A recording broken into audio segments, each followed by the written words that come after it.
لوگ قبروں کا طواف کرتے ہیں. آج بھی بہت سے لوگ کرتے ہیں نا. آپ جا کر کسی ولی کی مزار پر دیکھیں, لوگ جاتے تو ہیں اللہ کے ولیوں کی مزار پر, لیکن جانے کے آداب معلوم نہیں.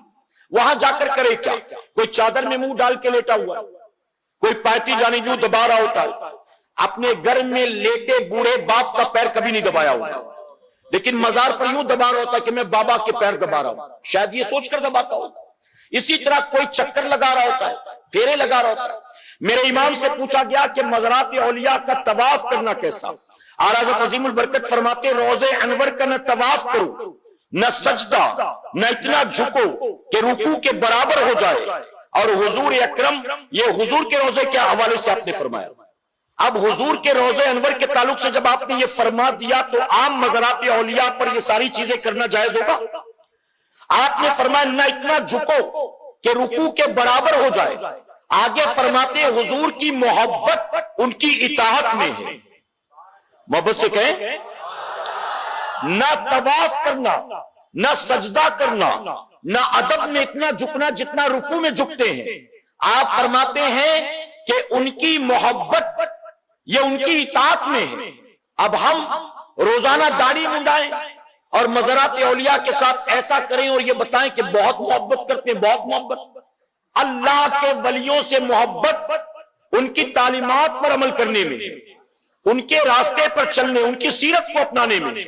میرے پیارے آقا کے پیروانوں, اب یہ فتویٰ کس کا؟ لوگوں نے پوچھا تھا عام مزار کے بارے میں, میرے امام نے حضور کے روضے انور کے تعلق سے فتویٰ دیا. یہ کیوں؟ آج بہت سارے سنی جب قبر پر جا کر سر جھکاتے ہیں نا, حالانکہ ان کی نیت بھی سجدے کی نہیں ہوتی, اور وہ جھکتے بھی ہیں تو سارے باوضو بھی نہیں ہوتے, جھکتے ہیں تو سارے اللہ اکبر کہہ کے بھی نہیں جھکتے, جھکتے بھی ہیں تو وہاں جا کر وہ سجدے کی تسبیح نہیں پڑھتے, لیکن دیکھنے والے سجدے کا نام دیتے ہیں. تو میرے امام نے اس سے بھی بچنے کا حکم دیا. اب بتائیے اگر کوئی سنی پھر بھی قبر پر جا کر سر جھکاتا ہے تو اب گالی ہمیں نہیں دی جاتی ہے, سیدھا ہمارے امام کو برا بھلا کہا جاتا ہے. ان کو ان کے امام احمد رضا نے یہی سکھایا ہے. وہ بدعتیوں کے امام تھے معاذ اللہ, قبر پجوا لوگوں کے امام تھے معاذ اللہ.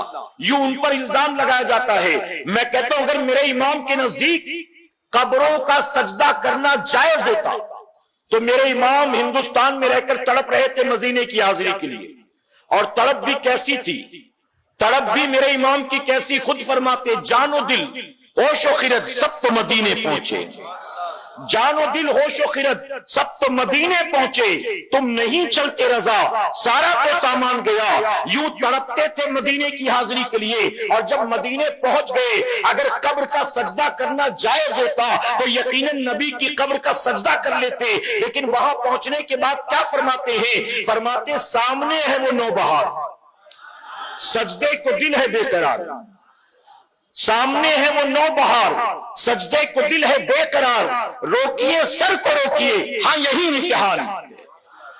اب جب حضور کی بارگاہ میں پہنچ کر بھی فرماتے روکیے سر کو روکیے, ہاں یہی امتحان ہے. میرے امام نے فرمایا سر جھکے گا صرف اللہ کی بارگاہ میں. کہاں جھکے گا؟ فرماتے سر جھکے گا اللہ کی بارگاہ میں, اور دل جھکے گا رسول اللہ کی بارگاہ میں. فرماتے ہیں سر پر تو پہرے ہیں, دل پر پہرا نہیں ہے. سر جھکاؤ تو صرف رب کی بارگاہ میں جھکایا کرو, اور دل کو اپنے نبی کی بارگاہ میں پیش کر دیا کرو.